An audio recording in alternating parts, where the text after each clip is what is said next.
Alright, I'm trying things again. I'm gonna make a hamburger burrito. Got my beef patties, got that, some rice, cilantro, some green peas, and some cheese.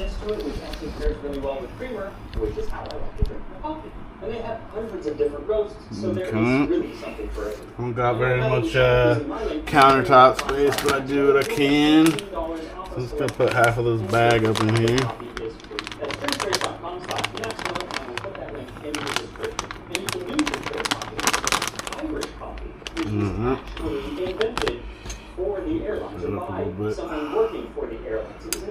I'm gonna put a little cheese up in there. Let it melt. Supposedly, when the disgruntled passengers got off the plane, so the chef there just put some coffee. I'm gonna put some green peas in there because I want to eat some vegetables. And they're bomb.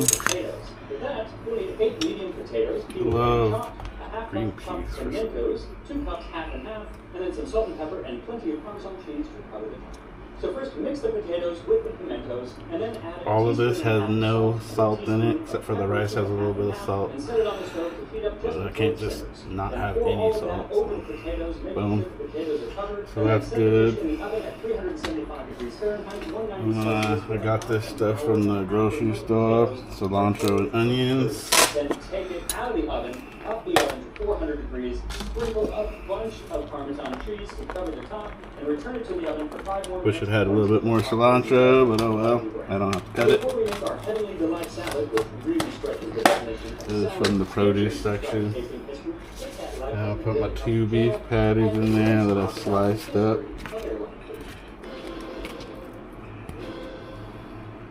So before we get into the history, I want to mention this wonderful resource that I use called... I like my burgers a little well done. I know that a lot of people are going to hate me for that one. I don't like fucking blood in my food. It's fantastic. Check it out if you are interested in this topic. I am not going all the way back to the 18th century. I am starting just after... Dinner is done, man. We're on October 11th day. It's those dishes that they create. Alright, I'm going to actually eat the burrito and tell you how it tastes. I know it's not burrito sauce,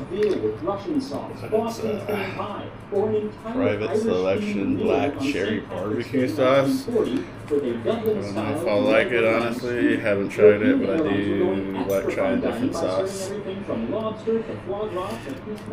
At one point in my life, I had over 75 different hot sauces. I don't know how much I have now. I don't have that much because I had to throw some away because I couldn't fit them in. But I got this Marie Sharp Smoky Habanero.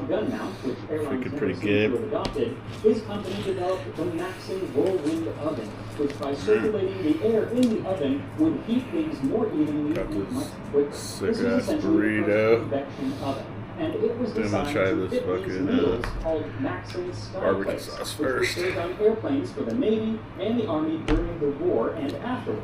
Then after the war, Pan American Airlines took these ovens and installed them on many of their commercial planes so that they could get rid of the full kitchen or have the food that was being brought on at a much quicker pace. It was also during the war that several airlines hired their first all-female flight attendant crews. Now, there had been female flight attendants, or stewardesses, as they were called, since 1930. But during the war, the lack of men saw the female stewardess become the standard for quite some time. In fact, in subsequent decades, many airlines didn't hire men for the job at all. And they started using the female stewardesses as a selling point to their clientele. Oh, Max Miller. You should watch him. He does a bunch of history, cooking, like old-ass recipes from history. Right now he's doing what they made for dinner or whatnot on the Titanic. But by the 50s, the airlines were doing all of that training themselves. As can be seen in this one ad from United Airlines, hopefully we get back to this, where they boast. 2 months ago, Sherry Woodruff couldn't even balance a cup of coffee.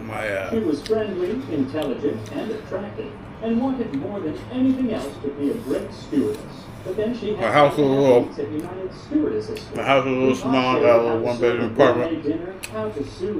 Don't have really a lot of room to cook the tortillas. I had to microwave it, warm it up. I hate that part, but it is what it is. Kind of like this barbecue sauce. To learn the skills not of a great stewardess, but of a great housewife. They even went so far as to imply that on one of the flights is the best place for you to secure a husband, as can be seen in this 1967 Old Maid. That's what the other United Airlines stewardesses call her, because she's been flying for almost 3 years now. The average tenure of a United stewardess is only 21 months before she gets married. Try to eat pretty healthy on the weekdays. Everyone gets on the weekends, my cheat weekend. Extra care, and someone may get a wife. Of course, as soon as they did get married, I gotta live a little bit. And that wasn't deemed illegal until 1971. They also had a mandatory retirement age of 30.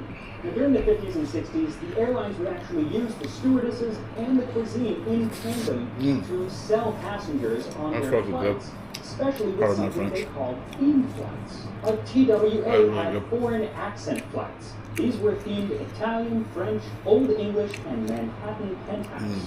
The flight attendants wore costumes, like the English flight, they would wear like a wench costume, and then they would also play music from whatever country it was, and of course, the cuisine was from the country as well. Northwest Airlines really doubled down on these theme flights with something called pretty spicy, but it's also kind of on smooth October 30, like that. 1955, they debuted these rooms featuring kitschy Asian decor on a number of planes, and they would serve food like shrimp, cheese, and fruit out of a pineapple with little umbrellas sticking out. It was sort of like Japan and tiki culture mashed up, thereby ruining both. Then there was Western Airlines' Hunt Breakfast flights from 1957. This was styled in the probably tradition turn of the an TV off old while I'm making a video, but whatever. Having breakfast out while you're hunting. And so all the food was themed that way too, but when it came to the sounds, learn something new every day. You should really check this guy's YouTube out. Max Miller. Better than United Airlines executive flights. Not too bad. Would like to forget. These flew from 1953 to 1970 and were men only. Women were not allowed to purchase a ticket on these flights. Aimed at the executive businessmen of New York and Chicago, these flights would take off every day at 5 p.m., flying between the two cities. And there's an ad from the time that lets you know exactly what you can expect. United Airlines invites you to fly the Chicago Executive, a club in the sky for men only. You'll enjoy the informal club-like atmosphere. Smoke your pipe or cigar if you wish, and make yourself more comfortable by using the pair of slippers provided. Enjoy congenial company in the lounge. A full-course steak dinner is table served by the two stewardesses. My dog's begging, It's a delicious meal, but I don't like him to eat too much human food. Continental chefs. I don't want him to get all fat and unhealthy. All flights of the Like I was. 1950s and 60s that turned So far, game when it came not just like 3 weeks ago I weighed 190, now I'm like 170 just because I'm not eating a buttload of stuff. This is probably the biggest meal I've had in a little while. Like you'd expect on a train or on one of the really top luxury airlines of the day.